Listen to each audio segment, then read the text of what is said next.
So hello everyone, welcome back with my new vlog. So yes, morning થઈ ગઈ છે. Then yes, જય Shri Krishna. I'm just કામ કરવાનું છે હવે.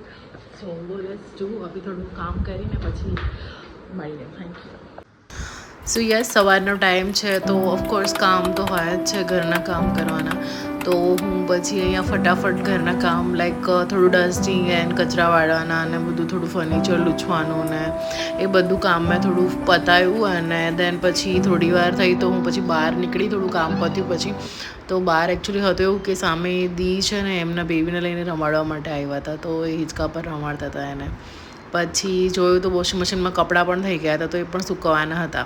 તો પછી મેં જોયું તો પછી કપડાં સૂકવ્યા અને કપડાં સૂકવીને પછી થોડી ફ્રી થઈ. તો પછી ફ્રી થઈને થોડી બહાર ટહેલવા, બહાર તો નહીં બટ થોડા કપડાં એને સૂકવ્યા સરખી રીતે ને પછી થોડું બહાર ગઈ હું. તો કપડાંને થોડા ઝાટકીને નાખીએ તો એવું કહે છે કે પ્રેસ કરવાની ઓછી જરૂર પડે, તો મેં એવી રીતે સૂકવ્યા. દેન પછી બધું તમે જોઈ શકો છો કે કામ બધું જ બહુ સરસ થઈ ગયું છે. અને હા, આ ટ્રી થોડા ટાઈમ પહેલાં મેં ઉગાડ્યા હતા, તો અત્યારે તો એમાં બહુ સરસ એવા ફ્લાવર આવવા લાગ્યા છે. તો યસ, પછી યસ તમે જોઈ શકો છો કે આ મારું ઘર છે. થોડું વાર લાગે છે સવારમાં કામ કરવામાં, બટ ઠીક છે, કામવાળા આંટી આવે છે તો વાંધો નથી આવતો, એટલું કરી જાય છે. સમટાઈમ્સ હોય છે. હવે 10 વાગ્યા છે તો બી તમે જુઓ ને કેટલો તીખો તડકો આવી રહ્યો છે. મતલબ ફેસ પર આમ તમને એવું લાગે કે બળતરા થાય છે, એવો તડકો બહુ જ વધી ગયો હતો. પછી બસ કપડાં સૂકવી ફ્રી થઈને પછી ઘરની અંદર આવીને હું ઘડીક વાર બેસી, બિકોઝ હજી થોડી વાર હતી રસોઈ બનાવવાની, ટાઈમ બપોરનો ટાઈમનો થોડી ટાઈમ વાર હતી.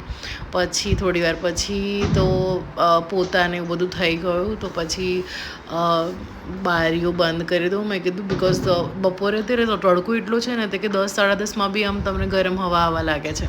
તો પછી મેં બધી જ વિન્ડો ક્લોઝ કરી એન્ડ દેન ફિર કિચનમાં ગઈ. તો વિચાર્યું કે શાની સબ્જી બનાવું, બટ આજે કાંઈ બીજું હતું નહીં, તો પછી સોચ્યું બટાકાની સબ્જી બનાવી દઉં.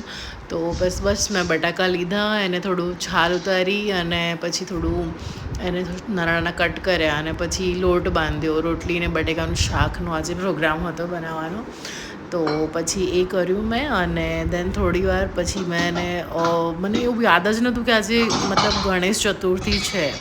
તો હું તો મારા ધ્યાનમાં મારું રૂટીનનું કામ હતું એ જ કરતી હતી. પછી મેં શાક વઘાર્યું અને તો થોડી વાર થઈ તો મારી મમ્મીનો ફોન આવ્યો. મમ્મી કે ગોપી આજે ગણેશ ચતુર્થી તને ખબર છે? મેં કીધું ઓ શેટ, હું તો ભૂલી જ ગઈ. મતલબ મને એ ખબર હતી કે કાલે અખાત્રી જ હતી, બટ આજે ગણેશ ચતુર્થી છે મને ખબર જ નહોતી. પછી બધું મેં ફટાફટ પ્રિપેરેશન કરી અને પછી ગણેશ સ્થાપના કરી અને લાડુ બનાવ્યા, ધરાવ્યા મેં અને સારી રીતે પૂજા કરીને પછી બસ આરતી કરીને આશીર્વાદ લીધા ગણપતિ દાદાના. ચલો મળીએ નેક્સ્ટ વ્લોગમાં. બાય.